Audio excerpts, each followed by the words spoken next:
Hi guys, welcome back to the channel. So, a Washington Post article came out about a transgender 400-meter runner in Washington state. This is a male who competes with girls and won a state championship. Now, I thought this was going to be like a gushing, piece about how wonderful this person is, how wonderful it is for boys to compete against girls. I thought this was going to be the focus of the article. But when I started reading it, I'm thinking, wow, this is just a sympathy piece.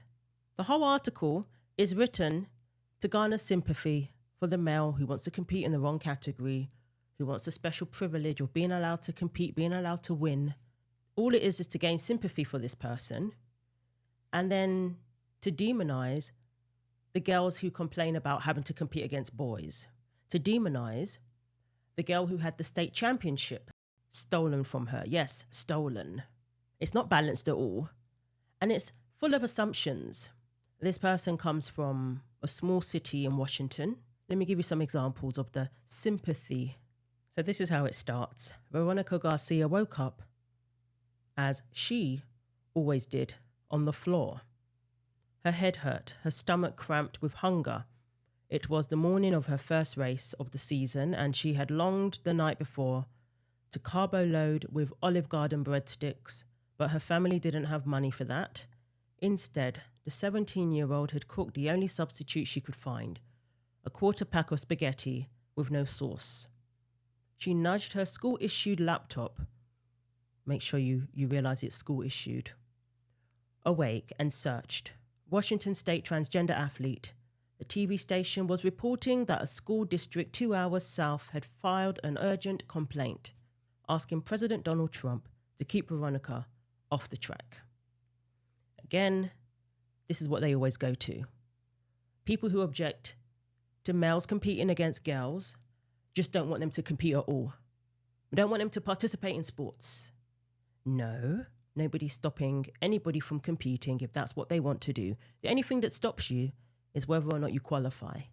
And no male qualifies for the women's category. So it speaks about Trump's executive order and how traumatizing that is. Veronica is 5'7". I'm a twig. Who could I hurt? So they also revert to this whole, we're saying that trans kids are dangerous. No, men or male athletes competing against women and girls is in and of itself a danger to women and girls. That's one reason for categories. Safety. We know this, but they always spin it as if to say you're demonizing these poor kids. So the writer, Casey, has to make it known that Veronica doesn't have a bed, the family are poor, they share one bed. Veronica looked at the awards she had hung on the wall. She won most of them at small town events last year. She earned her first big medal, the 2A Washington State Championship in the girls' 400 meters. The win had changed her life, but not in the ways she had hoped. Colleges had not sent her scholarship offers or letters of interest. Her high school had not listed her on its wall of champions. All she had to show for that win was a gold medal and a growing list of people around the country who wanted to take it away. This article goes on to talk about the opportunities that the females had that this male athlete didn't, comparing the opportunities. Well, you know what? This male athlete did take opportunities away from girls. The opportunity to win a gold medal at the state championships. The girl who came second is mentioned frequently. The fastest female who should have been crowned the state champion, Lauren, she is mentioned frequently throughout this article, as if to say, she has an advantage. She's the one with the advantage, actually, assuming that she comes from a more privileged background. The girls, they have more privilege.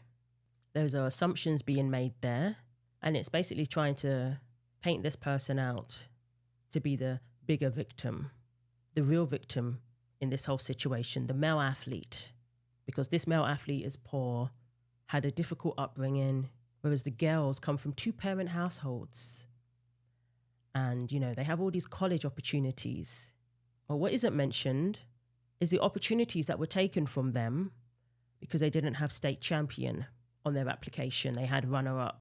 Even though Lauren was the fastest female on the track, she didn't have state champion to her name, which she rightly deserved. The article talks about how Veronica had to resort to eating expired power bars, whereas the female athletes, I'm sure, had an endless supply of expensive protein bars and protein shakes. She reached into a cardboard box she used as a headboard and pulled out 2 expired power bars. She slipped on her black and green track uniform and clipped a bow around her wavy brown ponytail. This is the male, by the way. She added 3 beaded friendship bracelets her teammates had made to commemorate her senior season. Then she found a bare patch of floor and performed what she considered a very important ritual, dancing to Lady Gaga. For the last 10 months, some of the country's most powerful people had talked about girls such as Veronica. We're not talking about a subset of girls. We're talking about boys. We're talking about male athletes. But using this sort of language is just to condition people and to water down the severity of what has been allowed, what has been perpetrated against females, against girls and women in sports. And this is what gets me. The Michael Phelps example. I think this is a script that they've been given because they all use this talking point, which is completely bogus. Michael Phelps, yes, he is an exceptional athlete, way above the rest. But that doesn't mean that he is the same as a man competing against women. Michael Phelps competes against men. He competes in the correct category. But sports were never fair, Veronica thought, as she rode a school bus to a track across town. The swimmer, Michael Phelps, had an unusually long wingspan. And Brittany Griner, probably not the best example to use, towered over the WNBA. Once upon a time, Veronica had high testosterone levels than other girls, but she wasn't sure that was the case anymore. Well, I can tell you for a fact, you still have much higher testosterone than the female athletes. Doesn't matter what hormones you're on. Even with hormones, the testosterone levels of a woman is never going to be comparable to that of a man. That's why they limit it to 10 nanomoles and those sort of levels, which is way above that of the average woman. Even the woman who's in the higher range, it's not going to be anywhere near 10 nanomoles. Even if it were, she knew plenty of girls who had advantages she did not. Some hired personal trainers. Others had the kind of expensive shoes that can help propel runners ahead of their competition. Her own shoes were donated and 2 sizes too small. The article is littered with these sort of examples as if poverty is supposed to turn a man into a woman. Again, a lot of assumptions. What about the girl who comes from the same background as this male athlete? What excuse are you going to offer then? I'm sure Veronica has competed against plenty of females from poor backgrounds who can't afford the most expensive athletic shoes, who can't afford, to go and buy a brand new pair of spikes. This male athlete is not the only one, but this article is leading the reader to make assumptions and to have sympathy for the male athlete and to look at the women as the privileged ones, as the ones who are given special privileges. But the fact is, it's the females who have to perform beyond their capabilities in order to actually compete with this person, in order to have a chance, whereas this person can show up, be a mediocre athlete, and dominate. So where does the real privilege lie? It's one thing if it spoke about this person's background and the challenges that this person has, but then to mention the girls and to talk about their so-called expensive shoes and their personal trainers, conflating 2 completely different topics that have nothing to do with each other. Today would be the first time in 9 months that she would race against her toughest competitor, a junior named Lauren Matthew. Lauren was one of the best athletes in Eastern Washington. She played soccer for a nearly undefeated team. She raced club track in the summers, and she had finished just behind Veronica in the 2024 state championships. Let's take a look at that race. Veronica Garcia, East Valley out of Spokane. Lauren Matthew, West Valley, Spokane. And Veronica Garcia is your state champ in that 2A 400. So Lauren Matthew is also from Spokane. Nobody knows Lauren Matthew's situation, but the article has led us to believe that Lauren probably has the personal trainers, the brand new shoes. Doesn't say that, but the way it follows with that, attributing those things to the girls, we're then highlighting the poverty that this male athlete comes from.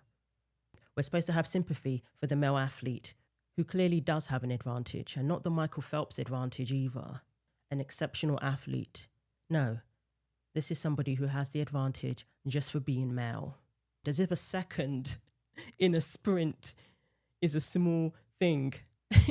It's not a big deal. A second is an eternity.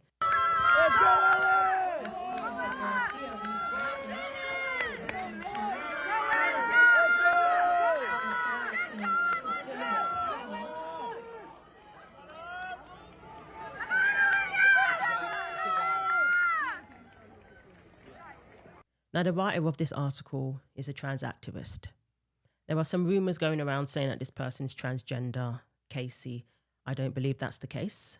She spoke about growing up in a small town, coming out as a lesbian and the challenges that came with that, dealing with religious people, those sort of things. I kind of, in my regular job, mostly just write about other people, and I'm much more comfortable with that. But the book kind of became a story about the making of itself. And as part of that, there's a lot about my own family, because for 10 years, every year I would travel back down to rural Louisiana.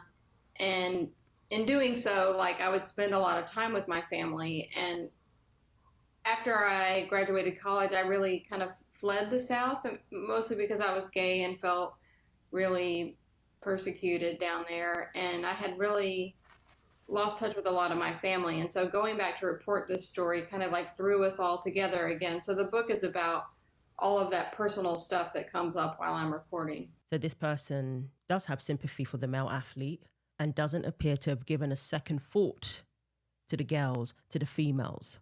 And are they athletes? Are they in there swimming as well? No, they're not. That's the thing. They're not athletes, and I don't believe they're really doing any sports at all. It's just pure lounging around, hanging out in the locker room as a social space. Okay. Now this gets super weird. So how are they allowed to get into the girls' locker room? Did they say, "Oh, I identify as a girl"? Yeah, I guess at school it's just you gotta look like a girl and then identify as one, and that's what gets you in. I don't know. I mean, it's not like we have teachers making sure who goes or monitoring who's going in and not and whoever. But yeah, so they just walk right in. It's free to everyone. That is bizarre. That's what girls have to deal with because of a policy that says that a person can enter into the locker room based on their gender identity, because of a policy that says a person can compete in a category that aligns with their gender identity. Because of those policies, any man can walk into the girls' locker room now. Any boy can walk in there, can hang out in there. They want to get a look and see girls undressing. They can walk in and see that. That's where we're at now. This is what you're advocating for, Casey, whether you like to admit it or not. And no one should turn to these girls and say, "You're privileged. You should just accept this. You should be okay with it." That is abusive. They don't consent to that. They don't want boys in their locker room. Why is that so hard to understand? And accepting boys as girls, that means boys are just allowed to go into the locker room and girls get no privacy. Girls get their dignity taken away from them. And girls are left open to SA and all sorts, and it has happened. Girls have been injured on the court due to these policies that allow boys on girls' teams. It is dangerous to allow boys to compete against girls. That doesn't mean we're demonizing certain communities. It's just fact. On one hand, they completely negate the concept of advantages that boys have over girls in sports. They negate that completely when a boy identifies as trans, even if the boy isn't on hormones. And these policies, they don't require hormones. They don't require testosterone suppression. They just turn up, say they identify as a girl, and they're allowed to compete against girls. For the most part, when it comes to high school sports, there's no requirement for any of that. So most girls are competing against boys who aren't on hormones. But what I find convenient is that when it's convenient to them, they acknowledge the advantages. So when the boy's on hormones, he can turn around and say, I don't have an advantage because I'm on hormones and my testosterone has been lowered, but he has an advantage. That male athlete has an advantage, but I'm not the same. I'm different because I'm on hormones. You see how they want to have it both ways? So the article speaks about the transgender basketball player who this brave young lady objected to playing against, and she sat the game out. We're siblings of Frances Stout, which makes all of us very passionate about this issue, not only because of Frances, but because of all of the young girls in the state and in the country that are underrepresented. There are people running this state with very concerning motives, and it's important to give voice to those who feel that they might not have a voice. This is a very serious issue, and it needs to be taken more seriously by, especially, I feel, the young people in this state and country. So work with us to support and sign the initiatives when you can. I support these initiatives for a multitude of reasons. I think that, unfortunately, Washington State and the people who are representing our state have it all wrong when it comes to what we will and won't accept. The Parents' Bill of Rights, having girls have fairness and the right to compete on an even playing field is of the utmost importance. It comes down to safety, it comes down to the truth, and it comes down to the fight between good and evil. I support these initiatives because Washington is a very dark place and change needs to happen. The trans basketball player at the center of that investigation told a conservative pundit she had never taken hormones and wasn't sure she ever would. Veronica watched the interview and felt the girl wasn't being fair to her competitors. If she wasn't suppressing her testosterone, this is he, really, as far as Veronica understood it, that meant she did have an advantage. So when it's convenient to them, they acknowledge the advantage that male athletes have over females. Her situation was different, Veronica thought. She had taken medication, and so she hadn't retained whatever hormonal advantages she might have had. But the president didn't seem inclined to consider athletes on a case-by-case basis. Yeah, when they allow boys into the locker room, that's not considered on a case-by-case basis. Any boys allowed in there. There's no case-by-case basis.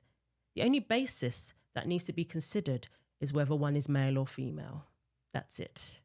And this is why their argument completely crumbles.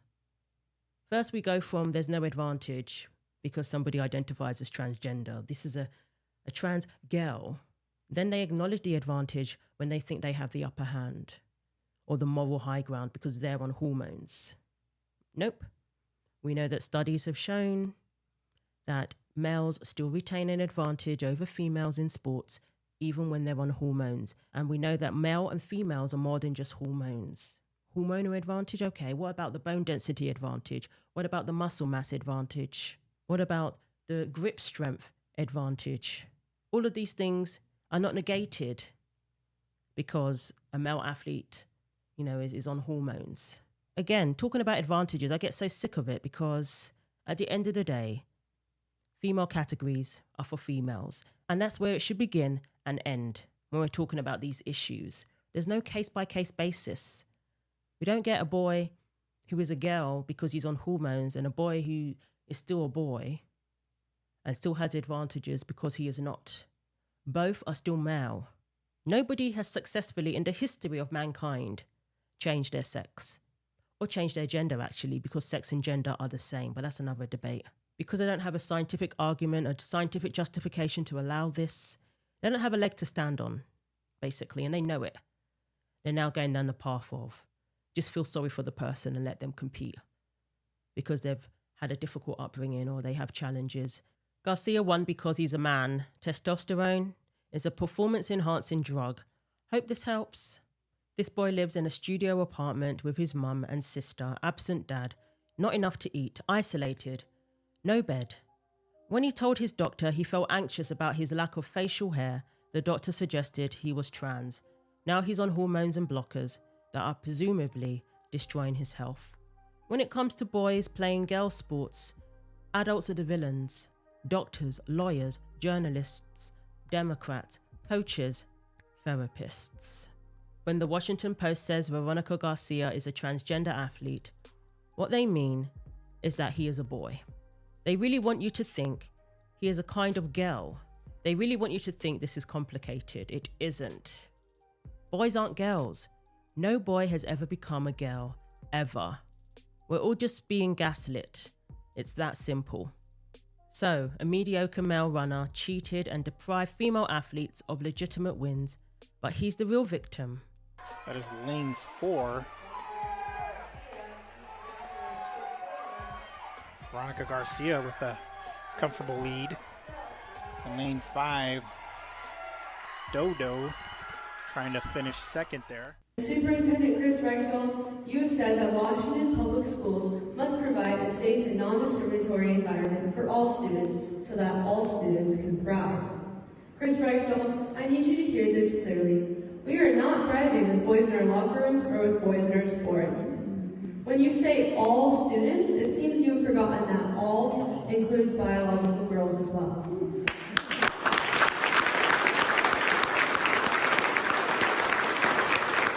Girls should never have to feel uncomfortable in their own locker room. Girls should never be told their feelings don't matter. Girls should never be pressured by adults to undress around boys. And girls should never have to sacrifice their safety for somebody else's comfort. And here's the truth. We can support people who are different. We can be kind, and we can be respectful. But kindness does not require girls to give up their safety on the field or in their locker room just because a boy wants to be on our team. So let's not forget the girls when we're talking about this whole issue, and let's not highlight factors that don't matter, that have nothing to do with basic biology. So let me know what you think. Thanks for watching. Like, comment and subscribe. Take care of yourselves, and God willing, I will see you in the next video.